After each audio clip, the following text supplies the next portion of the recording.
And welcome to the Clinician Researcher Podcast. I'm your host, JSC Lemonette, and it is such a pleasure to be talking with you today. I'm especially excited because I have a special guest, Dr. Toma Omofoye. Toma, welcome to the show.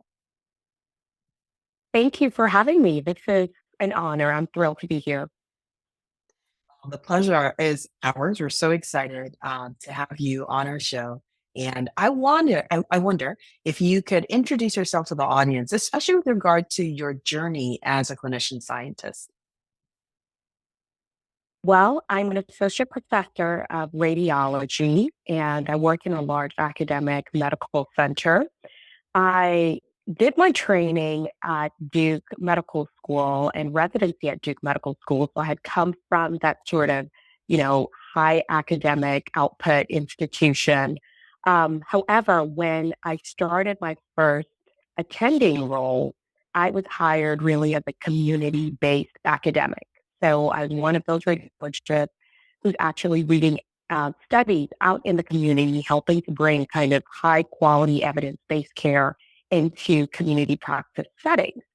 And so in that role, it was really emphasized that I needed to focus on the clinical skills and less so focusing on any of the research or academic output kind of skills.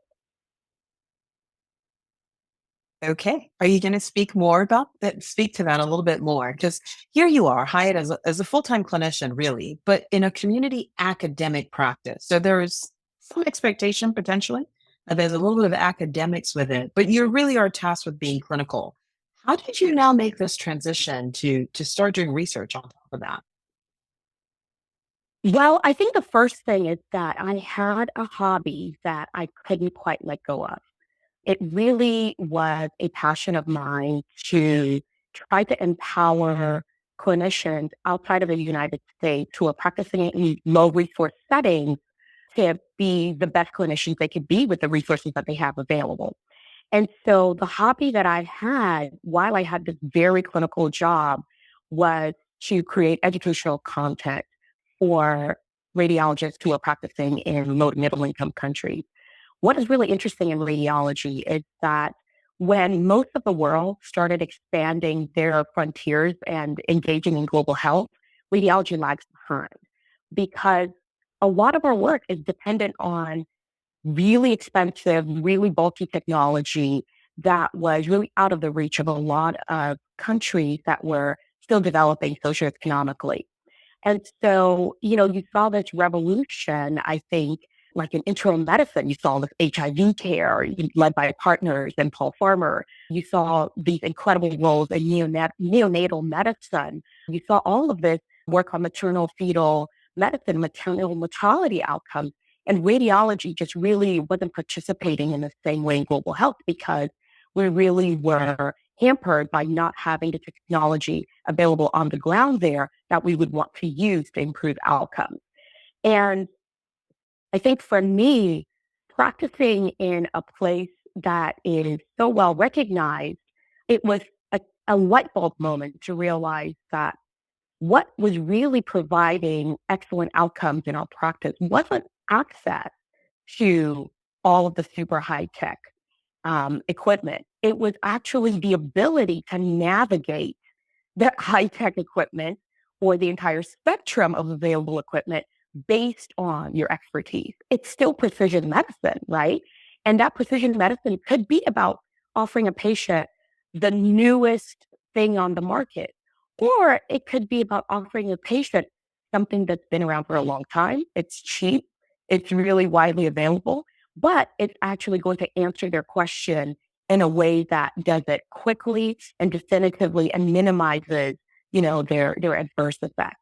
So realizing that even for us, having access to everything high tech doesn't mean we were using everything high tech all the time. It just meant that we were using things well.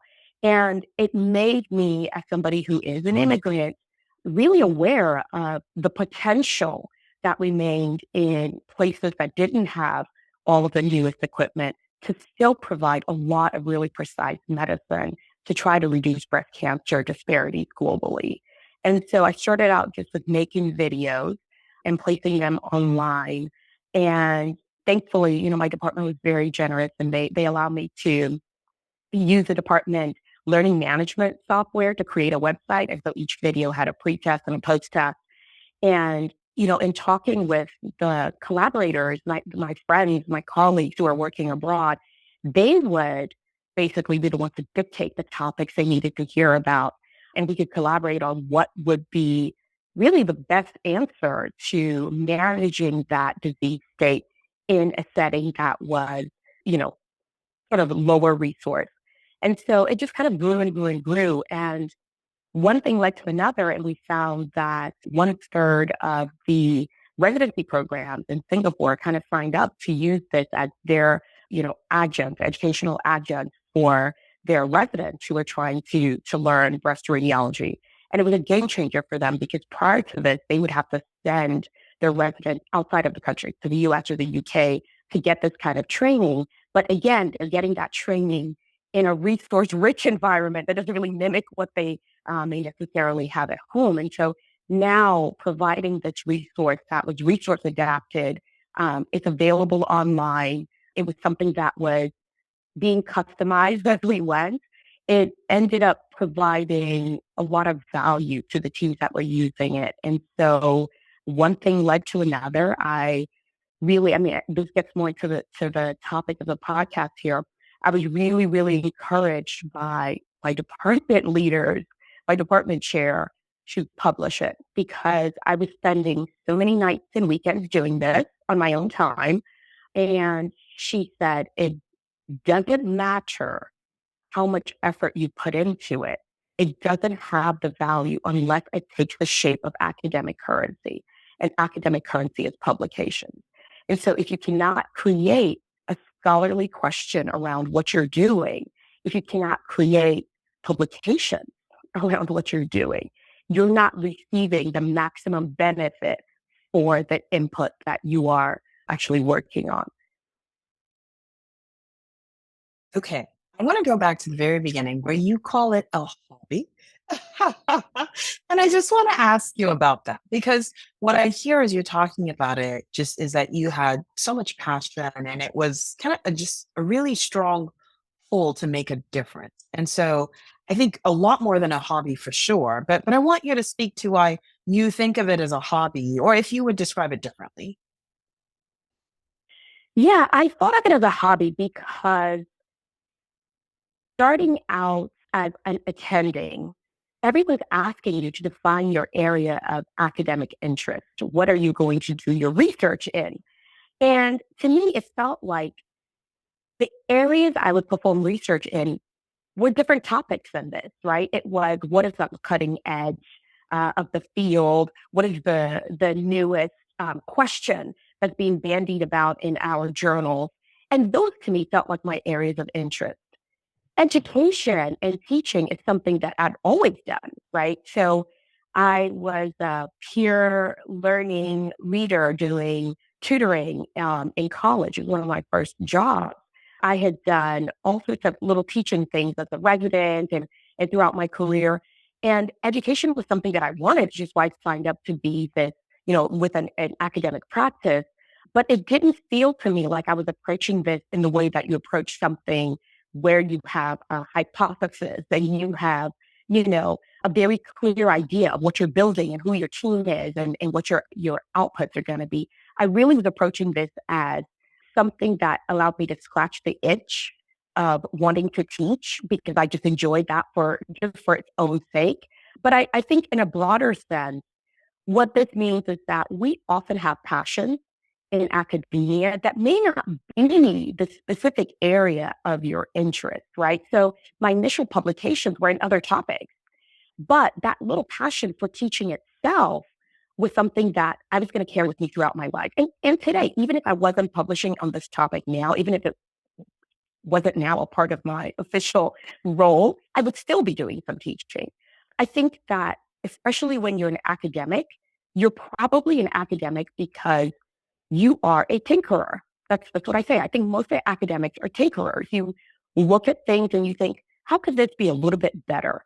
You look at education and go, how could this be better? You look at research and go, how can I make this a little bit better? You look at all these questions and you're constantly trying to improve on yourself. And so if you are that kind of person, it's not that big of a leap to take that tinkering mindset and just put a scientific question around it and go ahead and plan for a publication around it. And even the process of peer review becomes more enjoyable to you because you get those revisions back from the editors and the reviewers, and you go, ooh, I didn't see it that way. That's a topic for the next paper on this, right? It allows you to enter it with a sense of curiosity. And that's what academia, I think, really rewards is the people who want to play around with their hobbies. They want to play around with, 3D printing. How could this change my practice? AI. That's cool. How does this change my practice? Those individuals who have that sort of curious growth mindset, that's really all it takes. It's not necessarily having a PhD to, provide you all of the skills from the get go. It's having that curious mindset. Thank you. One thing that comes up for me is you're talking. Actually, there are two things that come up, and I wonder if you can speak to them maybe at the same time, or we can do them one at a time. But one thing is, you did something that many people have not been able to successfully do. You turned something that you're really passionate about, education, into academic currency. Can you speak to how you did that? I think that where there's a will, there's a way. I would find it extremely hard to believe that somebody who can navigate high school and its stress and college and medical school and residency that is such, I mean, it's really the crescendo, I think, in terms of difficulty and responsibility, and get to a situation like this now where you're doing something as part of your role, as part of your professional identity, and not be able to turn it into currency. In fact, I think that you get to this point and it's really about you believing that the goal is worthwhile. If you believe that the goal is worthwhile, I truly believe that we are creative enough, we are determined enough, we are stubborn enough to figure out the way to align what we're doing with the language that's necessary for currency. Of course, there's work that has to be done, but that work is done because the goal is worthwhile, right? Once it became important to me to put currency around this, then I sat there and did a literature review, right? Like I went into PubMed and Google Scholar and actually looked at what had been written and what angles had been taken. And I mean, everybody who's written on the topics of e-learning, people who've written on the topics of resource adapted care, they all at the end of their manuscript will have some sentence about next steps, which most of the time they didn't get to, right? And so you get to be the one that adds to the body of literature by incorporating some of those next steps into your work. And also, you get to benefit from their hard work by not having to make all the mistakes yourself. You can kind of use some of the methods that they have used, of course, giving appropriate credit so that you're able to do your work efficiently. But I think the real key to being able to make that transition with, especially with educational work and transitioning that into currency is believing that it's a worthwhile goal. And I think that it is. I think that it is because it does give you, number one, the credibility that what you're doing is evidence based, that what you're doing is, in fact, something that does no harm, because that's what peer review does, right? It allows people to look into your work and critique it and make sure that it is ethical, it is above board. The IRB is looking at this. I think the ability to create publications out of our work and research out of our work is also a way for us to establish ourselves as experts. There are hundreds and thousands of people who are doing e-learning programs. I am probably not even in the top 10 or top 100 or top 1,000 of the most hardworking or the smartest, right? But if you are, unfortunately, quiet about what you're doing, then it's as if you didn't do it at all. That's the unfortunate thing. And so you get to establish some expertise. And if you think about it this way, you're not becoming an expert for pride or ego. You're becoming an expert to help other people who are interested in doing similar work make fewer mistakes the next time around. You're becoming an expert so that people who are looking for the kinds of problems, kinds of solutions that you're solving can now access that through your work. So I think that that provides that. But I also say one important thing to think about is that time is limited. Time gets more limited, I feel like, every year. And so, with academia, they want you to be this triple threat. You're a clinician, you're an educator, you're a researcher. And so if you are able to kind of be synergistic in the way that you work, so your education, check that box, and also research, check that box. You're actually sort of streamlining your workflow. And then things start to feed into each other. In my case, since my education and my research and my hobby were all kind of lining up, it's like, okay, this was also a way to refresh myself and be rejuvenated by my work as opposed to feeling like I needed to engage in scientific projects that were very, highbrow and serious for the sake of highbrow and serious, even when I didn't love them. I could do something that I loved and get maximum benefit out of it on multiple fronts. So you talk about this kind of the energy that comes from doing this work, the ability to layer it on top of things you're already doing. And it makes me wonder, there were other projects you were doing before you really started taking the education and creating academic currency out of it. How did that shift the focus of your work? To what extent did you continue to do the other work? And what was the difference in energy in the work you were doing before compared to the work you now started to push forward? Yeah, I think that's a great question. When I started to do this, it was very slow. Even getting it published the first time was very difficult, right? There's just sort of multiple rejections, and the editors couldn't quite. I mean, I'm talking death rejections. Like you send it, and within 30 minutes, they're like, nope, thank you. Because they just, I didn't have a clear enough idea. They didn't have a clear enough idea. And so between the first death rejection and the second submission, was actually a good 6 months. I restructured what I was doing, right? So it was very slow. It was a very slow ramp up. And so the other projects I was engaging in, I continued to kind of engage in them all along. And then I will say it's sort of nothing, nothing, nothing, and then everything all at once, right? It happened that, the next submission came right after COVID when suddenly learning was the thing. It was very, it was just the, I guess, the global mindset at that time. And then what happened with that is because it was something that globally was of interest, I now had editors that would reach out and say, would you review this paper, right? Or would you write an editorial or an invited article on this particular subtopic of the work that you're doing? And so initially it was very slow with this work and I could continue to engage with the other work that I was doing.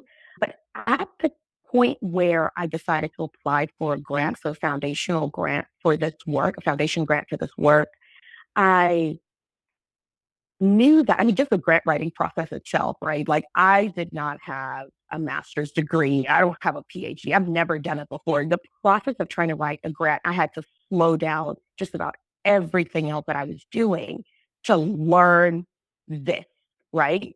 And so everything else at that point, actually, I would say I froze it.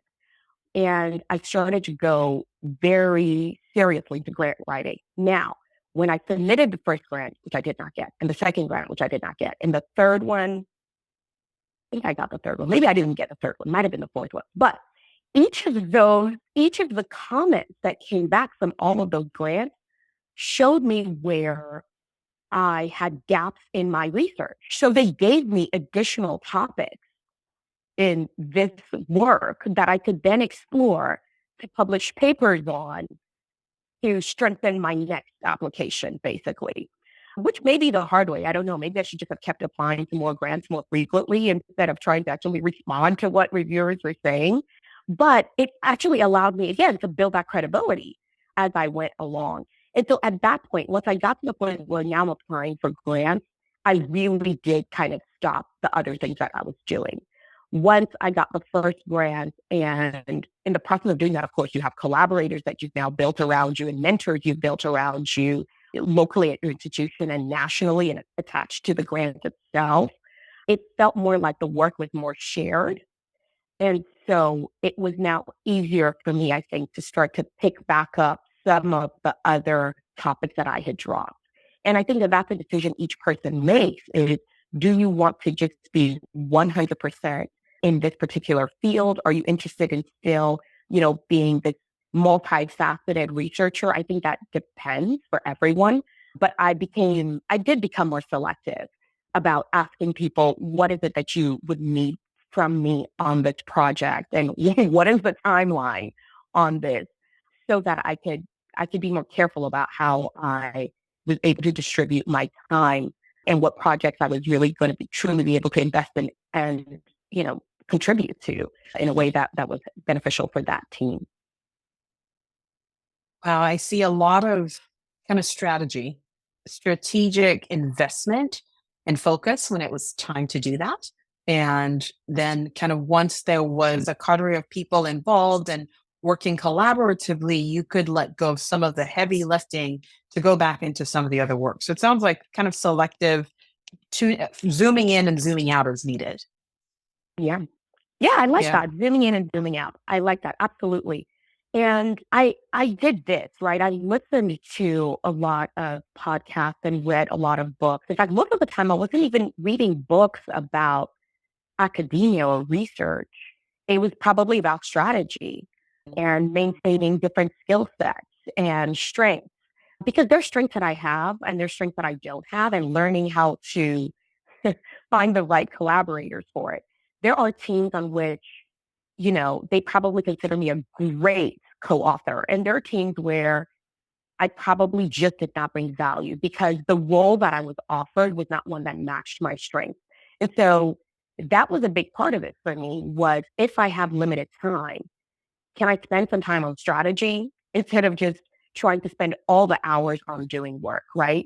It's that whole mindset of, are you just a worker bee, or are you also able to be the queen bee? Are you also able to be the manager of your own work? It's not just about, and this happens, the busier you are, the more projects you have going on, the easier it is to just default to to-do list and just think, I just need to work, you know, 16 hours a day, 18 hours a day, just more work, just to check things off. But there's a lot of benefit I've learned in actually zooming out, like you say, and saying, do I need to do this at all? Or can I offer this team a different role that I could play that's going to match my strengths a little bit easier? It'll be faster for me and it'll be better for everyone involved. Are there things that I can just completely move to next year? Are there things that I can delegate? Are there things that are synergistic? Are there collaborators I can invite into this work that will split the load? And I think that was a huge, huge, huge factor in terms of not getting lost in the weeds. Mm, that's really powerful. One of the things I want to highlight that you mentioned right now, and you actually talked about earlier, is really the importance of strategy. Because as clinicians who are so busy clinically, and Yeah. I think there's no clinician who doesn't understand how busy clinical work can be. For you to be Mhm. able to do what you described early in layering, like this is my clinical work, and I'm Mhm. going to layer that on top of my academic work, and layer that on top of a hobby I'm going to be doing anyway, is strategic use of your time. But then also thinking about, how can I strategically bring people into this project so that I'm not doing all of the heavy lifting? And I think that's so critical in the sense that clinicians are not PhD scientists. And it's not that they cannot Right. be, given all the time in the world, we absolutely could be. But if we're coming to research a little bit late in the game, which most clinicians are, then we have to think strategically about, how do we build it on top of and in spite of all the other things that we're doing. And I think you highlight how to do that really effectively.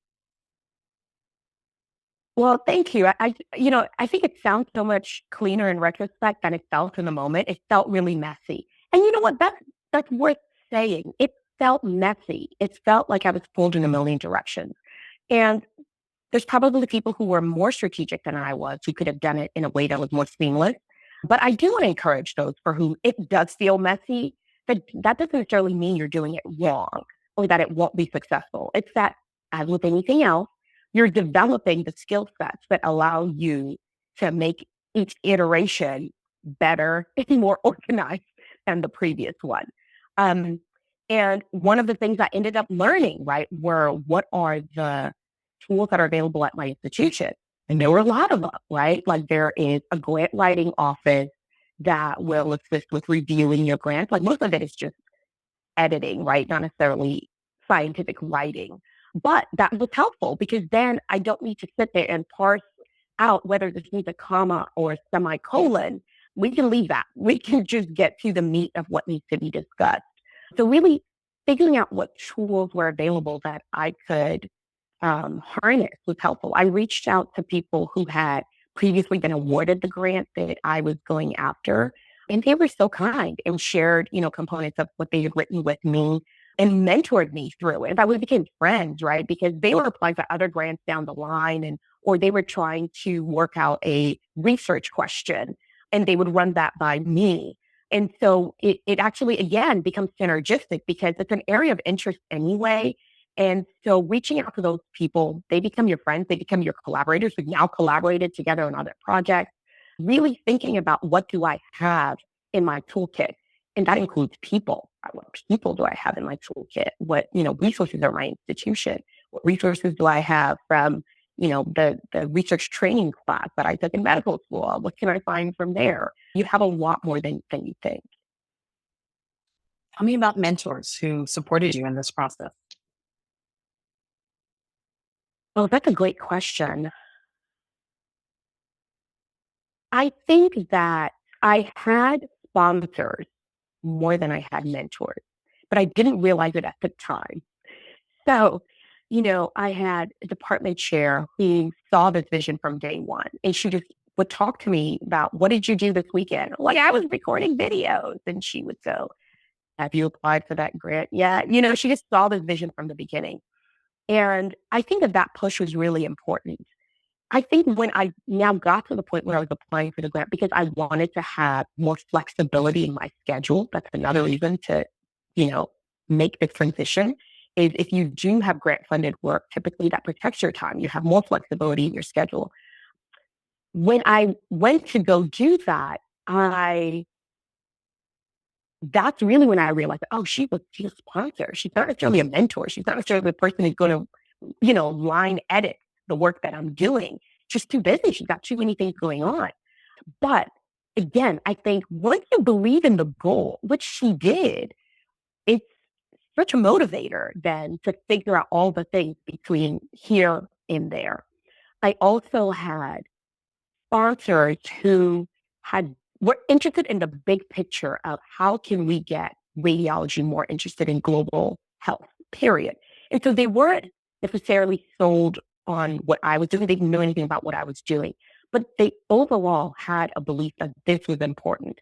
And their skill set around just what I would call bench research, more of the true clinical translational research, but in global health, allowed me to modify my work to have the kind of hypotheses that you actually need for a grant application, but you may not necessarily see in just educational projects, right? And then I would say for mentors, yeah, that was a big one. So those sponsors, right? There was the head of education for our division, heard of my work and said, I think we need to put a better research question around this. Let me introduce you to other people who are doing educational research. And so they helped connect me with the kind of mentors who had done similar things that then became my collaborators. So they then mentored me on different aspects of the project. One of the biggest things for me specifically, because global health, is that some of my mentors are global experts. So I don't want to say local experts, they're in country experts, right? I consider them to be the experts that guide the work that I do. And often they are so busy clinically. They are extremely busy clinically. There's one radiologist per million people in sub-Saharan Africa, one radiologist per million. Some countries have zero specialty trained radiologists. So they are juggling the entire country in terms of clinical volume on their back, but they are experts in what they need. And so you are helping to be the arm that writes out and executes some of the projects that they think are going to be super impactful. And so they were extremely helpful as mentors, even though they could do the clinical science writing piece. they were extremely helpful as mentors in terms of defining the work that I was trying to do, making sure that it made sense and it had been critiqued and was likely to be successful. And then, of course, in actually helping to make it successful once we launched. Thank you for that, Toma. What I'm hearing is that you really pieced your mentoring together from as many people as possible. And I think it speaks to the experience of many clinicians who don't necessarily have the one mentor, right? And for what you're Mm-hmm. talking about, you're creating something new. And I think many clinician scientists are Right. doing the same. They're not following a tried and true path. And when you're doing that, there's not one person who's going to rise to the fore as the expert that I'm going to go, apprentice and they're doing apprenticeship in their lab. You really are taking what you need. So I want you to just speak about what does it take? What does it take to be the kind of person who knows who goes after what you want, who knows you have to know what you want, right? And then find the Yeah. person and go after it. And I think it takes special skill and strength to do that. And can you speak to how you develop those strengths to be able to figure out what you want and go after it in different people? All of those strengths, they all have terrible names, right? The strengths are things like stubbornness, you know. It's probably, I guess we could say it's we have to be careful not to be egotistical about the work that we do. But you do have to believe strongly enough that there is importance to the work. It doesn't have to be importance about me, but it's important for this work to get done. And it's important enough for me to bug somebody about it. It's important enough for the people who benefit from this work for me to be humble enough to open myself up to mentorship from all of these sources, right? Because these mentors are not necessarily friends, right? So you have to have that skill set of flexibility and adaptability to hear the pearls you're getting through whatever format they're being given to you. It's not, it's not a situation where you can build all of the depth of relationship maybe that would allow you to be coddled and gently nudged and all of that. You're working with people who have different expertise, they have different skill sets, they're busy, but being able to get pearls, being able to clearly define the questions you want answered by this individual is helpful. And so I think the communication with individuals to say, I I'm doing this. I would love to collaborate with you. Can you help me with this? Right? It's really short emails, but very clear ask. And some people would just say no. Some people would just respond with like a paper they had written. And it's like, okay. But even though in the beginning of pursuing all of these people, it can be a little unclear as to how the relationship will take shape and how much benefit you'll get from it. What ends up happening is if you're persistent, people love that. People love a winner. People love a winner. People also love to be acknowledged for their effort because they've probably been emailed 10 times, in the last 3 months from all sorts of sources looking for help. And so you being the one who comes back to say, hey, I bugged you about this, but here's what I'm doing. And I'm, highlighting in the acknowledgement section of this paper. And I may be applying for a grant later that I think we could collaborate on, or I could have you as a co-author on this paper if you want to, work on this. It starts to show them the fruit of their labor, and then they engage with you a little bit more. So I think there's a component of this that is having thick skin in terms of how the information is communicated to you, how those pearls come, how infrequently you may have contact, how much groveling you have to do to get their attention to begin with, how persistent you have to be around that. But you all, I think, come back to them with gratitude and humility, and this understanding that this is going to be my life's path. And so if I'm doing this, if this is the only paper that came out of this, thank you for helping me get this far. And this allows me to sleep a little better at night.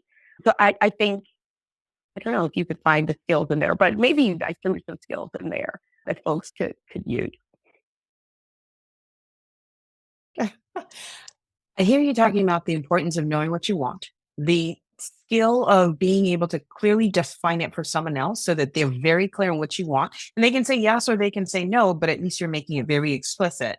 And then I also hear you talk about tenacity and also you talk clearly about humility and coming back and letting people know how their help has advanced your work. And I think those are all really amazing things. I think that captures much of what you said. What do you think? I think you're absolutely right. I think you summarized that beautifully. So, along the lines of all this amazing work you've been doing, big things are happening for you. Would you share with our audience where this work is going and how the big things that are coming out of it? I think that's all I can say. Yeah, yeah. So a lot of big things that I really didn't anticipate. So once it was published, I had people reach out from Africa really interested in using this curriculum, modifying this e-learning curriculum for sub-Saharan Africa.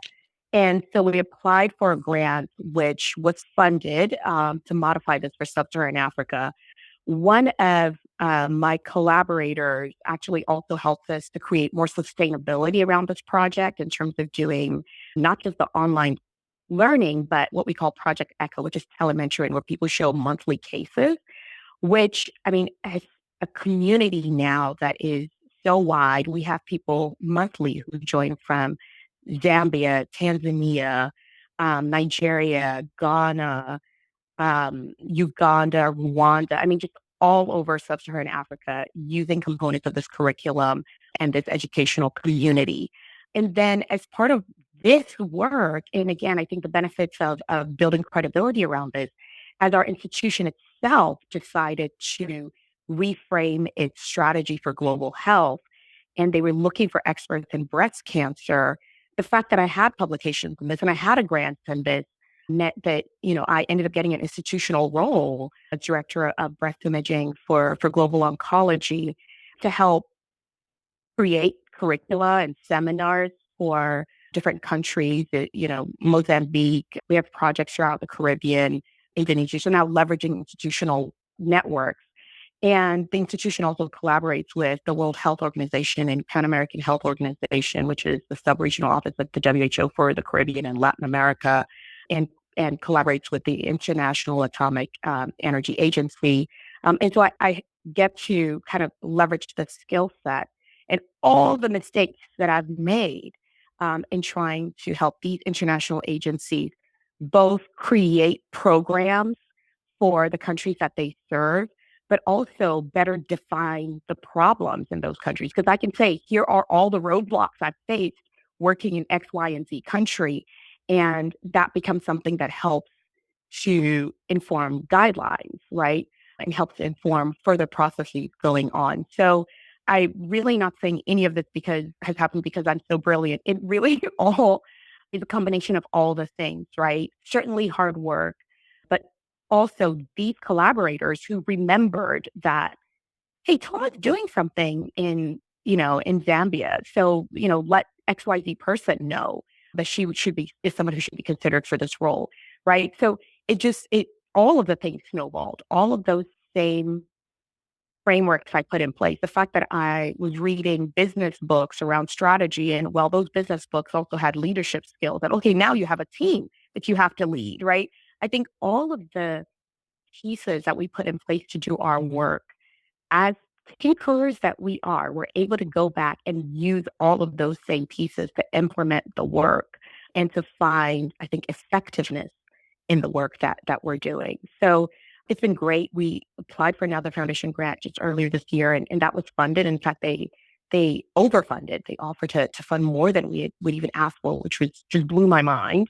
But I think all of this is a testament to perseverance and having the teams around you that you may not be surrounded by people doing similar or the exact thing, like you pointed out, Toya. I'm not surrounded by people doing the exact same thing that I'm doing, but I'm surrounded by people who are so brilliant.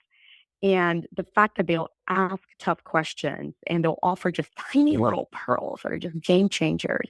And the humility to kind of pick up on those pearls and try to act on them has made all the difference in my career. And I'm very thankful. So beautifully summarized. Just you were doing all this work, you're not silent about it. you're making your work known, you're reaching out for collaborators so people know what you're doing. And when the time came to think about people who were doing this work, you came to mind because you had really put arms and legs around your work. You really had built currency out of it.